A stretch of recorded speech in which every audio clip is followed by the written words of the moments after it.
എനിക്ക് വേണ്ടി ഓടി നടന്നതും വക്കീലിനെ വെച്ച് ജാമ്യത്തിൽ ഇറക്കിയതും പിന്നെ എന്നെ ഇങ്ങനെ ജീവനോടെ നിന്റെ മുന്നിൽ കൊണ്ട് നിർത്തിയതും അച്ചുവും സച്ചിയും നടത്തിയ പരിശ്രമം കൊണ്ട് മാത്രമാ.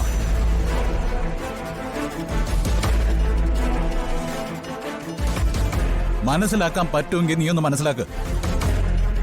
ഇല്ലെങ്കിൽ മിണ്ടാതിരിക്കും.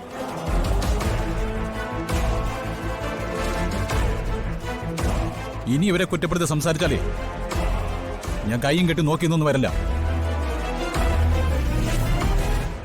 കൂടപ്പിറപ്പിനെ രക്ഷിക്കാൻ അച്ഛൻ ഇത്രയെങ്കിലും ചെയ്തു. സ്വന്തം ഭർത്താവിനെ രക്ഷിക്കാൻ നീ എന്താണ് ചെയ്തത്?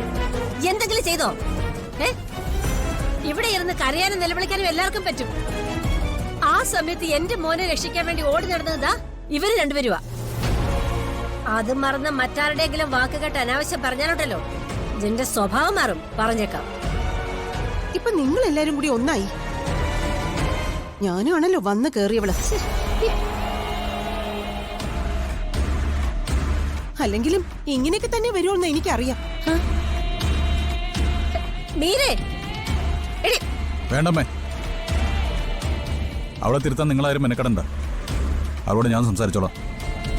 വേണ്ട ഏട്ടാ, ഇതിന്റെ പേരിൽ ഏട്ടനിനി മീരടുത്തോട് ഒരു വഴക്കിനും പോണ്ട. ഏട്ടനെ കാണാതെ പാവ ഇവിടെ ഇരുന്ന് അനുഭവിച്ച ടെൻഷൻ എത്രയാന്ന് എനിക്കറിയാം. അവന്തികടത്തിയുടെ വാക്ക് കേട്ടിട്ടാ മീരടുത്തി അർച്ചനെ തെറ്റിദ്ധരിച്ചത്. അല്ലെങ്കിൽ മീരടുത്ത് ഇങ്ങനൊന്നും പറയില്ല. സത്യം എന്താണെന്ന് എല്ലാരെക്കാളും കൂടുതൽ അറിയാവുന്നത് അനുപേട്ടന് തന്നെയല്ലേ. അതുകൊണ്ട് വേറെ ആരും ഒന്നും പറഞ്ഞ് ബോധ്യപ്പെടുത്താൻ നിൽക്കേണ്ട കാര്യമില്ല. ഇവിടെ മീരടുത്തി മാത്രം സമാധാനിപ്പിച്ചാൽ മതി. പക്ഷേ നെല്ലിശ്ശേരിയിൽ ഞങ്ങൾക്കിനി ആർക്കൊക്കെ മറുപടി പറയേണ്ടി വരുമെന്നറിയോ? എനിക്ക് ആരോടും ഒന്നും ബോധിപ്പിക്കാനില്ല. അതിപ്പോ നെല്ലിശ്ശേരിയിലായാലും ഇവിടെ ആയാലും.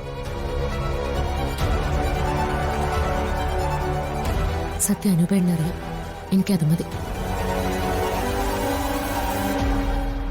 അനുപേട്ട, ഇന്നിനി എനിക്ക് വേണ്ടി ഒരു വാക്ക് പോലും മീരടുത്തിയോട് പറയരുത്. എല്ലാം ഒന്ന് ശാന്തമായി സമാധാനമായിട്ട് വരുമ്പോൾ മാത്രം എഴുത്തിയോട് സംഭവിച്ച കാര്യങ്ങൾ ഒന്ന് പറഞ്ഞ് മനസ്സിലാക്കിയാൽ മതി.